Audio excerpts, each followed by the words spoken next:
Imagine you're sitting in a restaurant when steam rises from a bamboo basket the moment the lid lifts. Inside are small, beautiful bites, different shapes, colors, and textures, stacked neatly like a tiny parade of flavors. Most people call all of this dim sum. But here's the strange part. Dim sum isn't the name of a dumpling. It isn't even the name of one specific dish. So what is dim sum really, if it's not just dumplings in bamboo baskets? Let's get into it right here on Secrets of Simple Things.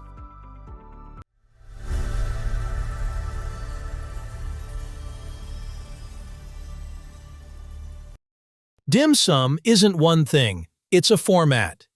Dim sum is often introduced as a style of Chinese cuisine, but that description is like reading a title and assuming you know the story. Because dim sum isn't just what you eat, it's how the meal is built. At its core, dim sum refers to small, bite-sized dishes served in bamboo steamers or on small plates, traditionally enjoyed with tea. The point isn't to order one entree and finish it. The point is to let the table become a moving collection.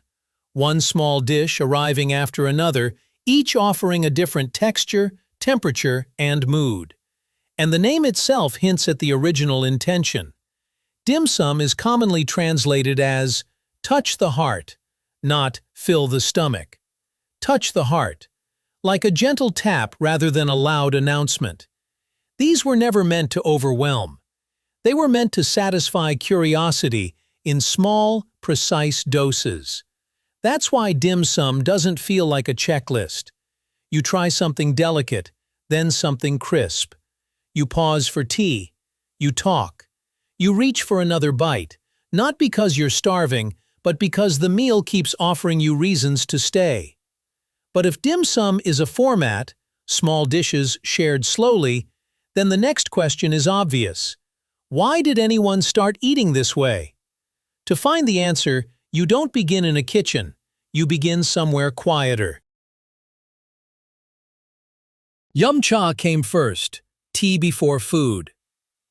Before dim sum became a famous meal, there was an older habit, yum cha, meaning drink tea. In southern China, tea houses weren't just restaurants. They were resting places. Travelers, merchants, and workers stopped to sit down, reset, and let the day loosen its grip. Tea was the center of that pause, not an accessory. Tea arrives warm and steady, asking your body to slow down long enough to feel human again. But tea has a quiet problem. It relaxes you, and then reminds you you're hungry.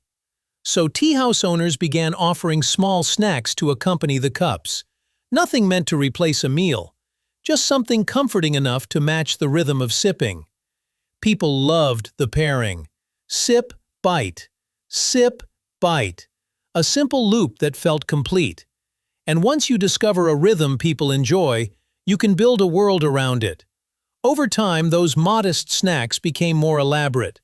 Chefs refined techniques. The tradition grew especially strong in Guangdong, Canton, where dim sum culture became diverse and proudly practiced. So dim sum didn't begin as dumplings.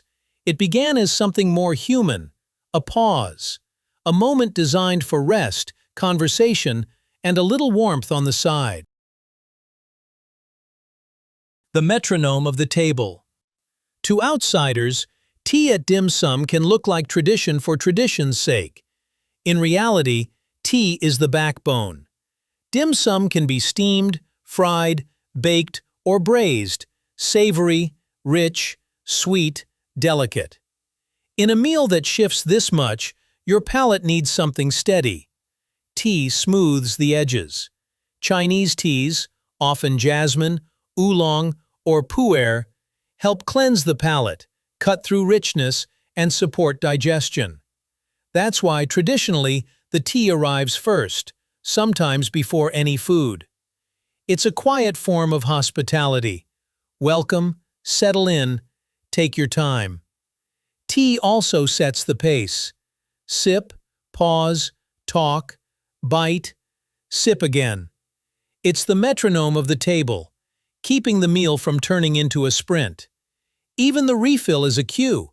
There's no rush, only another small beginning.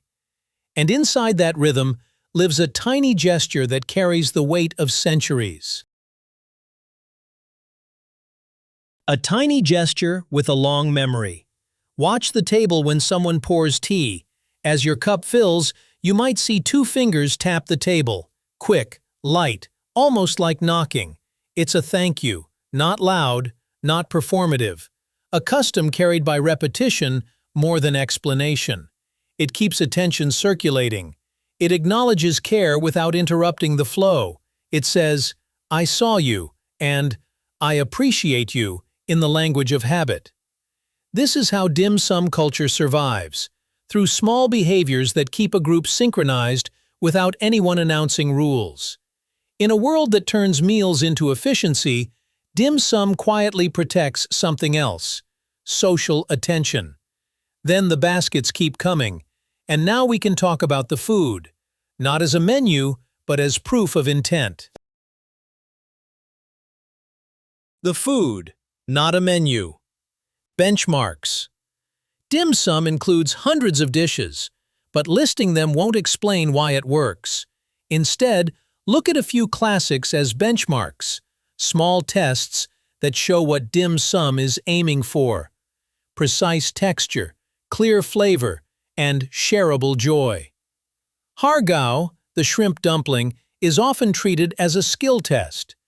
The wrapper should be thin and slightly translucent, delicate but strong enough to hold a plump shrimp filling without tearing.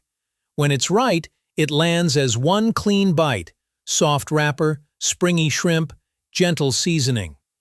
Siu mai is different, open-topped, confident, built from pork and shrimp. It doesn't hide, it delivers richness directly. Char siu bao shifts the mood again. The bun is soft and fluffy, the filling sweet and savory, the kind of comfort that makes people smile without knowing why. And if you want proof that dim sum isn't just dumplings, meet chung fun, silky rice noodle rolls finished with a light soy-based sauce. The pleasure here isn't crispness, it's smoothness, texture that feels quiet but unforgettable. Add a contrast, something crispy like a spring roll, or a taro puff that fractures into air, and you see the bigger design. Dim sum is built like a gallery, each piece small, each one different, all of them meant to be experienced side by side, and all of them designed for the center of the table. That's why dim sum feels social even before anyone speaks. The structure forces sharing, and sharing forces awareness. From small snacks to a whole experience. A typical dinner has a clean arc: order, eat, finish. But dim sum is built out of arrivals. The table is never complete because there's always room for one more basket, one more plate. That structure changes the social feeling immediately. Dim sum becomes less like a performance and more like a conversation that keeps finding new topics. Someone describes a wrapper. Someone insists you taste the sauce. A third person splits a bun so everyone gets a piece. The food doesn't demand silence, it invites commentary. And because there isn't a single main, the meal doesn't revolve around hierarchy. It revolves around variety. Everyone can participate. Everyone can share. The meal turns into a shared timeline. The first cup of tea, the first basket. The moment someone says, "One more," even when everyone is already satisfied. But dim sum would collapse into heaviness without the one thing that keeps the whole system balanced. Same rhythm, different cities. As Chinese communities migrated, dim sum traveled with them. Today, you'll find dim sum in cities around the world, from Hong Kong to London, Vancouver to Manila, Los Angeles and beyond.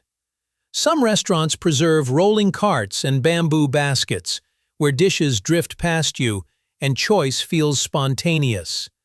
Others modernize with made-to-order menus and contemporary plating, where the same classics arrive with cleaner lines and new twists. But the center stays consistent. Small dishes, shared slowly, often with tea, surrounded by conversation. Dim sum isn't just a list of recipes. It's a structure, an idea about how a meal should feel. A dumpling can change with local ingredients, but the core remains. You're not ordering a performance. You're participating in a rhythm. Togetherness, in small pieces. Back at the table, the tea is still warm. Another basket arrives. Someone reaches first, then pauses, because sharing is built into the choreography. You take a piece. You sip. You nod at the taste like you're answering a question you didn't know you were being asked. And maybe that's the real definition of dim sum, the kind you feel more than you can translate. Dim sum is what happens when food is designed not for speed, but for company. When a meal is built from small offerings, each one a gentle tap on the heart, so the table has room for laughter, for stories, for silence that isn't awkward. Because the most surprising thing about dim sum isn't how many dishes exist. It's that the meal is structured like a reminder. You're allowed to sit.